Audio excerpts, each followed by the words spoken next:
Dear hearts, we're on lesson 240. We are completing our second relevant thought of what is salvation.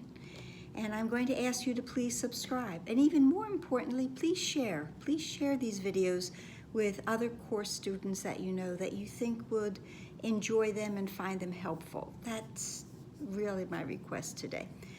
So, our lesson for today is fear is not justified in any form. There's no way that fear comes to us that it is real, that it can be upheld, justified. It's in many ways a revisitation of lesson 48 that told us back then, way back then, there is nothing to fear. Fear is not real. This lesson begins with fear is a deception. What is a deception?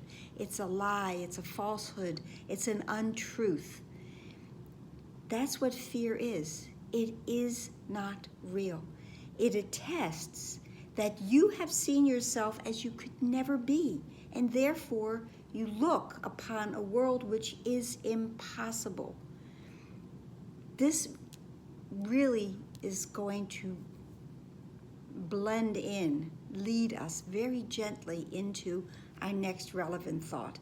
So again, there's nothing that is by accident in this course.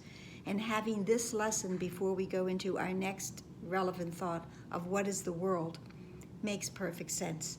That I'm looking upon a world that is impossible. Not one thing in this world is true. Again, the world I see holds nothing that I want. This world is not true.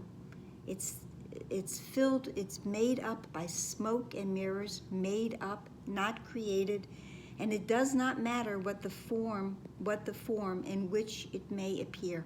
Whatever I see in this world, it is not real. If I am seeing, projecting outside of myself, I'm projecting fear. I'm projecting from the part of my mind that has not yet been healed. So anything that's coming from that kind of a separated source that is not real, that is in itself a deception, cannot produce anything but more deceptions, more lies, more falsehoods, more things for me to look at and think them real, yet in truth they are not. This world witnesses but to your own illusions of yourself. What's in here is going to be what's out there. Let us not be deceived today. We are the sons of God. We are the children of God. There is no fear in us, for we are each a part of love itself. Just to go back to lesson 48 for a moment, because it's this wonderful zinger kind of thought that told us in the third paragraph, and this lesson only had 3 paragraphs, that the presence of fear is a sure sign that you are trusting in your own strength. You're trusting in your own mind. You're trusting in that separated part of you, that ego part of you. You're trusting in it, and what you are looking at, you think is real, but yet it is not. It is just another way to keep us deceived, to keep us entertained in this false world that we have made up of smoke and mirrors and the thoughts of fear and separation. Now, the second part of today's lesson is the prayer, and it says, how foolish are our fears, because it means we're trusting in our own strength. Would you allow your son to suffer? Great question. We're asking this of our Father. Would you allow your son to suffer? We can ask this of anyone for whom we care, our own children, our own pets. Would you allow them to suffer? Someone that you love dearly, would you allow them to suffer? Give us faith today to recognize your son and set him free. We are all meant to be free. No cages, no prisons. We are not to put anything to confine it. We are all meant to fly free so that we can find our way home. We are given wings for us to travel home. Do not imprison any mind, any living thing, because our Father would not do that and has not done that. Let us forgive him in your name, that we may understand his holiness and feel the love for him, which is our own as well.